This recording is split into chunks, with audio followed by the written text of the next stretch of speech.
Bom dia a todas e a todos. Senhor presidente, senhoras deputadas, senhores deputados, imprensa, servidores da casa, cidadãos e cidadãs maranhenses que nos acompanham na galeria, aqui em plenário, por meio das redes sociais, nos canais de comunicação oficial da Assembleia, TV Assembleia e demais canais. Eu ocupo essa tribuna no grande expediente, na manhã de hoje, para fazer um breve relato sobre a missão da qual eu e o deputado Roberto Costa participamos, representando o Poder Legislativo na China. Foi uma missão do governo do Estado do Maranhão, a convite da província de Hubei, e nós passamos praticamente 2 semanas, 10 dias de trabalhos efetivos, o restante de deslocamento, na província de Hubei, a convite dessa província, numa missão integralmente custeada pelo governo chinês, desde passagem, deslocamentos, hospedagem, alimentação, enfim. Essa comitiva foi composta pelo vice-governador Felipe Camarão, que foi o coordenador, o chefe dessa delegação, o secretário de Agricultura Diego Rolim, o secretário de Agricultura Familiar Bira do Pindaré, o secretário adjunto de Tecnologia da Informação, que inclusive hoje foi votada aqui a transformação em agência de Tecnologia da Informação, Leandro Costa, e o assessor de Assuntos Internacionais da Vice-Governadoria, Hugo Veiga, que inclusive nos honra hoje aqui com sua presença em plenário. E essa missão foi extremamente enriquecedora, deputado Arnaldo Melo. Primeiro, porque nos permitiu quebrar paradigmas. Nós temos uma visão com relação à China, uma visão preconcebida de desorganização, produtos de má qualidade, sujeira, pobreza quase extrema. E o que nós observamos durante essa missão foi justamente o contrário. Visitamos cidades prósperas, organizadas e extremamente limpas. Tivemos também na zona rural, fizemos vários deslocamentos rodoviários e também por trem. E na zona rural encontramos propriedades com várias culturas agrícolas, sistemas de irrigação, vilarejos bem estruturados, enfim, um território bem utilizado do ponto de vista de atividades produtivas. E nós observamos, durante essa estada, os sinais de desigualdade social que são tão comuns ao nosso país. Isso foi algo que realmente nos chamou muita atenção. Essa diferença entre aquilo que nós temos concebido com o que seria a realidade da China e aquilo que nós pudemos vivenciar durante essa viagem. Então, foi muito proveitoso também sobre esse aspecto. E eu perguntei para algumas das pessoas, os dirigentes que nos acompanharam, nós tivemos acompanhamento de dirigentes do governo chinês, participantes também da província de Hubei, o que justificaria a situação de desenvolvimento da China, comparado, deputado Júlio Mendonça, com o Brasil. Se levarmos em conta que na década de 60, China e Brasil estavam mais ou menos no mesmo nível, inclusive a China em desvantagem em relação a indicadores sociais e qualidade de vida. E a informação que nos passaram é que, primeiramente, deputado Iglesias, a China, desde a década de 70, faz investimentos maciços em educação. Perceberam o que a Coreia do Sul vinha fazendo e trilharam o mesmo caminho, ou seja, investimentos maciços em educação. Outro aspecto que ajuda a entender o crescimento fantástico da economia chinesa é que é uma economia que se voltou muito para o mercado interno. O governo investiu na industrialização, investiu em políticas que melhoraram a qualidade de vida da população e, dessa forma, criaram um mercado consumidor interno muito forte. E isso virou, deputado Francisco Najib, um ciclo virtuoso, porque investindo na economia interna, melhorando a qualidade de vida da população, isso impulsionava a indústria. Impulsionando a indústria, gerava novos empregos, circulava mais recursos na economia, ou seja, era um ciclo virtuoso que se retroalimentava. E um terceiro aspecto extremamente importante, deputado Rodrigo Lago, e que eu acho que faz falta aqui no Brasil, políticas de longo prazo. A China utiliza políticas de longo prazo, diferentemente daqui no Brasil, onde, às vezes, quando se muda o mandato, quando se alterna o governante, aquilo que foi feito para trás é deixado e se começa tudo de novo. Na China, não. As políticas são pensadas a longo prazo. Tanto as políticas educacionais, quanto as políticas industriais, quanto as políticas de ascensão social da população. Ou seja, é pensar de longo prazo. Então, isso ajuda a entender o porquê desse crescimento tão expressivo da economia chinesa nas últimas décadas. Nós visitamos, como eu falei, a província de Hubei. É uma província que possui 60 milhões de habitantes e a 7ª maior província do estado chinês. Para que vocês tenham uma ideia, a província possui um PIB de 5 trilhões de yuans. Esse PIB ele é 50% superior ao PIB do estado de São Paulo e representa algo em torno de 35% do PIB do Brasil em 2022. Ou seja, uma única província da China representa 1/3 da economia de todo o país. Essa província ela lidera a taxa de crescimento do país, ou seja, é a província que mais cresce. Então, isso demonstra para nós também o quanto foi importante essa nossa visita, porque nós visitamos a província que detém os melhores índices de crescimento num país que cresce absurdamente como a China. Ela se dedica à indústria automotiva, à metalurgia e a produtos de alta tecnologia. E também é um grande produtor agrícola. Nós pudemos observar plantios de trigo, plantios de milho, plantios de arroz e várias culturas irrigadas. E é uma província que detém também uma infraestrutura logística muito bem estruturada. É uma província interna, ou seja, não é litorânea, mas ela possui mais de 1.000 quilômetros de hidrovia, deputado Júlio Mendonça. E um grande porto que recebe e exporta produtos. Além disso, uma malha ferroviária extremamente bem estruturada, algo que faz falta também no Brasil. Essa malha ferroviária que nos conferiria competitividade e redução de custos, de logística e de transporte. E, além de tudo, é uma grande disseminadora de conhecimento. Na província de Hubei, deputado Eric Costa, existem 130 universidades, apenas em uma província, 130 universidades. E na cidade de Wuhan, que é a capital dessa província, detém a maior população universitária de toda a China, mais de 1,5 milhão de estudantes universitários. Ou seja, é a população de São Luís e a região metropolitana. Apenas a população universitária da cidade de Wuhan. E Wuhan é uma disseminadora de conhecimento e tecnologia. Para que vocês tenham noção, a Universidade de Wuhan, ela detém prêmio Nobel, ou seja, professor pesquisador da Universidade de Wuhan possui prêmio Nobel. É uma universidade que se destacou também na pesquisa do coronavírus. Inclusive, nós tivemos a oportunidade de conhecer um microscópio eletrônico que tem um custo de 400 milhões de dólares. Um microscópio que foi utilizado para o mapeamento do coronavírus. Então, a gente vê, com essas experiências e com esses aspectos que a gente observou durante essa visita, o quanto que nós temos clareza sobre o caminho que deve ser seguido. Investimento em educação, política de longo prazo, investir em produtos de alta tecnologia, ou seja, de grande valor agregado, e fugir da lógica que nós temos hoje de exportação de commodities. Nós temos que trabalhar para que nossos produtos que vão ser exportados, eles tenham valor agregado. Isso é que promove riqueza, isso é que traz desenvolvimento para qualquer economia. Durante essa visita, nós estivemos com várias autoridades. Estivemos com a vice-governadora da província, estivemos com prefeitos de todas as cidades que nós visitamos, e visitamos várias cidades.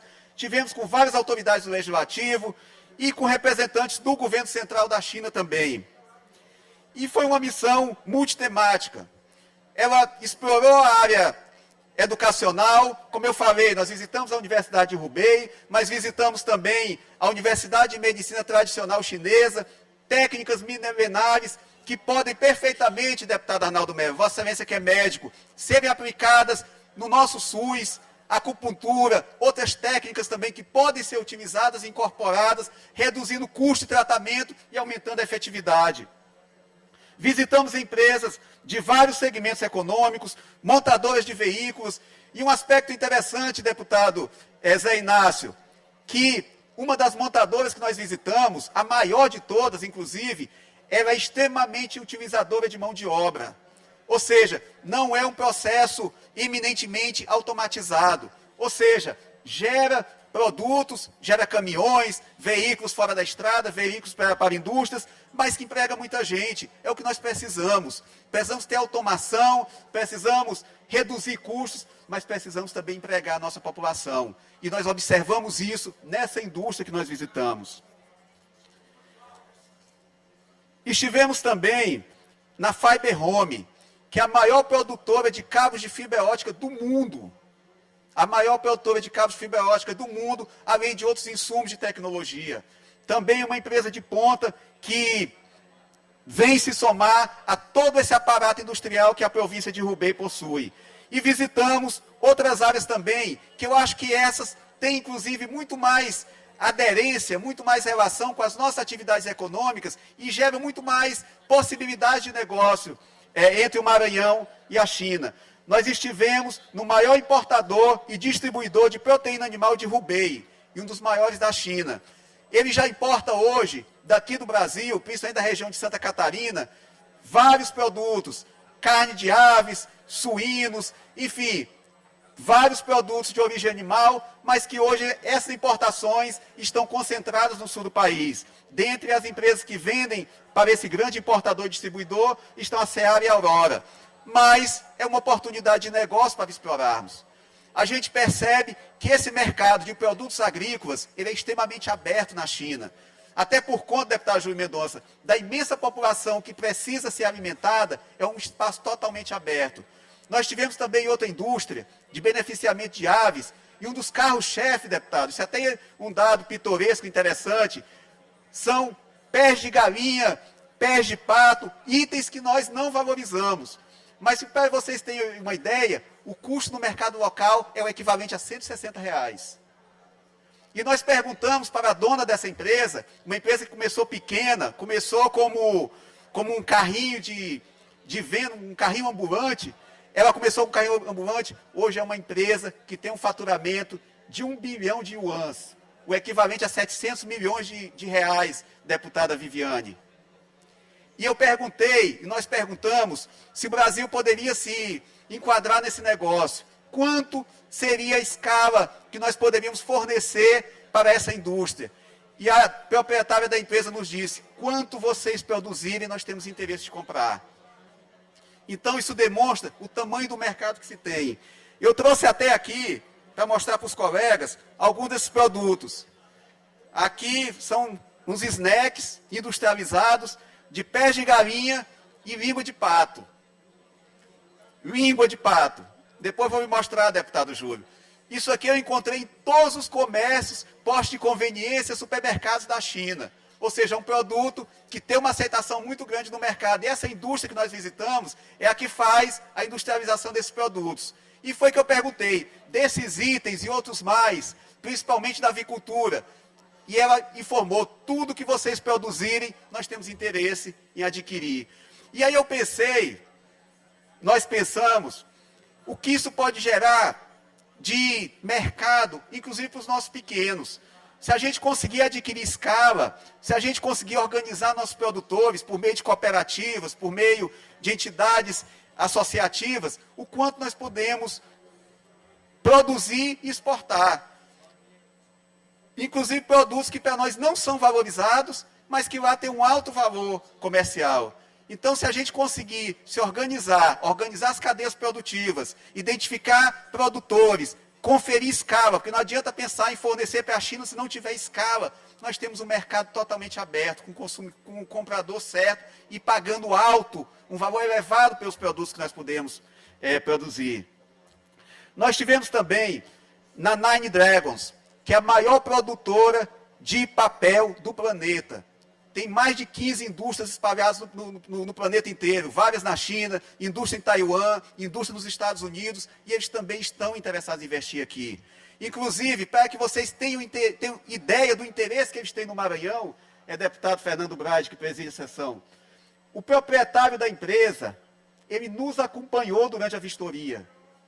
Se ele não tivesse interesse, ele mandaria um gerente, mandaria um funcionário, um auxiliar, mas não, ele nos acompanhou. Isso é indicativo que eles efetivamente têm interesse no Maranhão. Aliás, a atenção que nós recebemos em todas as empresas que nós visitamos, todas as autoridades com quem nós tivemos a oportunidade de manter tratativas, para mim demonstra claramente o interesse que eles têm no Maranhão. O que nós não podemos perder é essa oportunidade que está aberta. Não só o fato de terem custeado nossa viagem, mas também o fato da atenção que foi dispensada em todos os lugares que nós tivemos, demonstra claramente o interesse que eles têm no Maranhão. E nós não podemos perder de maneira nenhuma essa oportunidade. Isso não se dá de graça. O chinês ele é pragmático. Isso não se dá de graça. Isso acontece porque nós temos logística, nós temos o Porto do Itaqui, nós temos ferrovias, nós temos terras, nós temos abundância de água. Então, quando nós chegamos lá, eu tenho certeza que eles já sabiam de tudo isso. Por isso nos convidaram. E por isso é que nós não podemos perder essa oportunidade. Temos hoje também um cenário político favorável no plano federal. O governo federal tem avançado nas tratativas diplomáticas com a China. Então, nós temos um cenário político favorável para que nós possamos avançar. Agora nós temos também, senhoras e senhores, que ter muito claro e fazer também uma reflexão. É importante que essa parceria seja de mão dupla. Os chineses têm interesse no Maranhão, mas nós temos também que ter em vista os nossos interesses. Tem que ser uma parceria que atenda às necessidades da China, de insumos, de produtos agrícolas, de terra, de água, mas nós temos que ter certeza também que essa parceria vai ser de mão dupla, para que ela traga também benefício e riqueza para o povo do Maranhão. E nós temos que romper essa lógica das commodities. Nós precisamos, como eu falei, deixar de ser estados exportadores de minério de ferro, de grãos, para agregar valor aos nossos produtos. E aí, deputado Júlio, foi que eu vi essa oportunidade de exportar nossos bovinos, nossa proteína animal, nossas aves, porque existe esse mercado. Então, quer dizer, é algo que melhora a balança comercial, mas que também agrega renda aos nossos pequenos produtores. Porque não adianta apenas elevar a nossa balança comercial, nossa relação comercial com a China. É preciso que a gente distribua essa riqueza.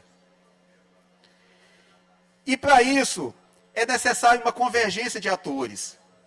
É necessário que os vários atores do governo do Estado estejam envolvidos nisso. Nós precisamos envolver a Secretaria de Indústria e Comércio, nós precisamos envolver a Maranhão Parcerias, nós temos que envolver a Sagrima, que já esteve lá o secretário Diego Rolim, a SAF, que já esteve o secretário Bílio do Pindaré, a IMAP, que é fundamental nesse processo também, porque administra o nosso porto, que é o canal de escoamento de todos os nossos produtos, de recepção também do que nós importamos do mercado chinês. Nós temos que envolver nossas universidades, a UEMA, o IFMA, a UFMA, nós temos que envolver os IEMAs também, porque eu vejo uma perspectiva muito grande também na área educacional, de intercâmbio de experiências, de oportunidade de estudos na China para nossos estudantes. Enfim, nós temos que fazer essa convergência entre os atores governamentais e privados. Deputado, me concede dar um minuto de parte, por favor, deputado Ricardo? Com muita satisfação, deputado Júlio Mendonça. Deputado Ricardo, primeiro eu quero lhe parabenizar por o senhor estar compartilhando essas informações conosco aqui da Assembleia, tendo em vista que uma viagem dessa de relevância e importância, se compartilhar já por si só, já é um ato muito positivo.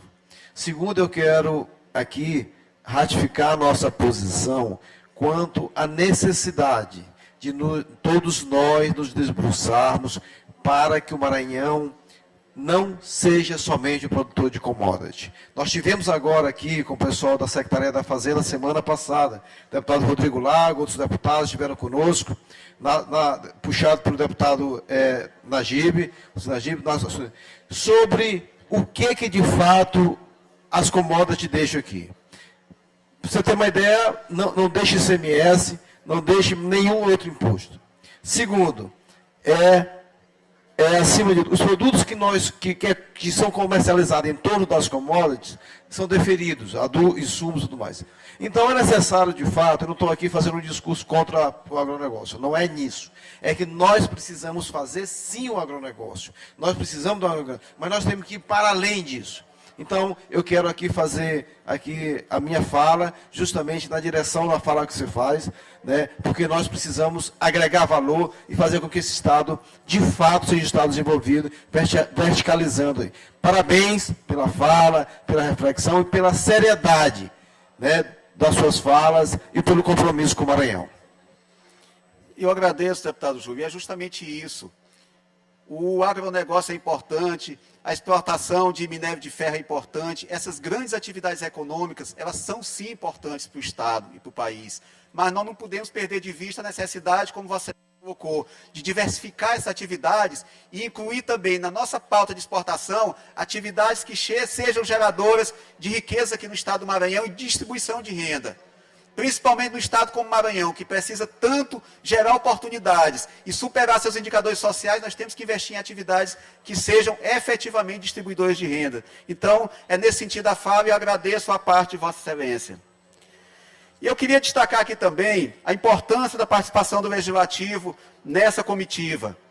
Foi por iniciativa do governador Carlos Brandão e do vice-governador Felipe Camarão que essa comitiva tivesse a participação do Legislativo.